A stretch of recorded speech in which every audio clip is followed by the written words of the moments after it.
Hii video nimesema ni record hapa, nikimuonyesha hapa niko. Hili hata nyinyi mjione. Nilikuwa nataka kuongea kuhusu dhabihu ama sacrifice. As what I know. Wakati umeamua kutoa dhabihu, wakati umeamua kusimama na dhabihu, ili likiwa la kwako, likiwa la mtu fulani, likiwa la watoto wako. Hiyo inafaa kuwa ni siri yako na Mungu wako. Sio lazima utangazie umati wa watu ati nataka kutoa dhabihu hii na hii na ninatumia njia hii. Kwa sababu ni gani? Wakati unaenda kutoa dhabihu, inaonyesha ya kwamba kuna mambo ambayo yanakukimbisha. Kuna mambo ambayo yamekufumania. Kuna mambo ambayo haikuachi nyuma, inakusukuma, inakupeleka mbio. Sasa unaona nimesarenda.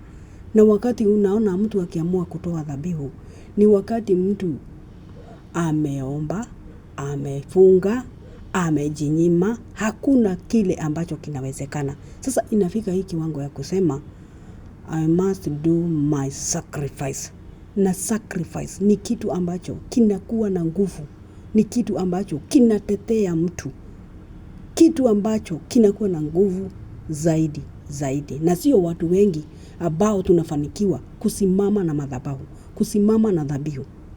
Watu wengi hawapitangi hiyo ni watu wachache sana wanafika hiyo kiwango ya kutoa sacrifices.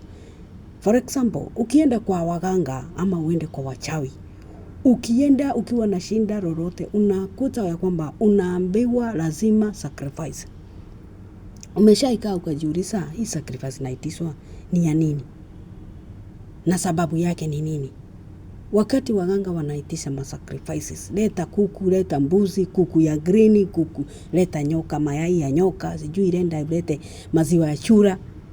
Hizo vitu zote ni vile vitu ambazo wanajua ni ngumu kupata, ni vitu ambazo struggle, ni vitu ambazo zitakuweka kwa risk.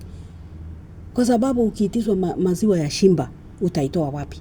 Lakini kwa sababu unataka mipango yako isucceed, unakuta watu wanang'ang'ana kabisa mpaka wasipate vile vitu, mambo yao ikiwe sawa. Tukikuja upande wa Mungu, kuna sacrifice pia, lazima tujinyime, tutoe. Sisi hatutumiangi hizo mavitu, lakini kuna zile njia ambazo Wakristo tunafaa kutumia ili tuweze kufanikisha kutoa sacrifices zetu. My point is, mimi unaweza kuwa unataka kupigana na mtu fulani. Wakati unaenda vitani, huwezi ukaenda uonyeshe adui zako, nimekuja kupigana na wewe na nimebeba hii na hii. Nimebeba rungu, nimebeba chuma, nimebeba visu. Pale ukienda vitani mtu anajua nimejiandaa kivyangu, hiyo ni siri yangu, nitapigana vyangu, style zote za vita ni mimi ninajua, na ninajua vita yangu nitaipigana aje mpaka tuone who is the winner. Tukikuja upande wa sacrifices, mimi siwezi nikajua yule adui yangu ambaye nataka kupigana na yeye, nataka kutoa sacrifice, ili hii sacrifice ama hii dhabihu iweze kunitetea. Then niende nimwambie nimetoa sacrifices kwa sababu nataka kupigana na wewe, na nimwambie nimetoa kiasi hichi. Kama ni ng'ombe nimwambie nimetoa ng'ombe 3 nipigane na wewe, nimetoa ng'ombe 10 nipigane na wewe, nimetoa 5,000 nipigane na wewe. Unamwambia kwa nini? Sababu ni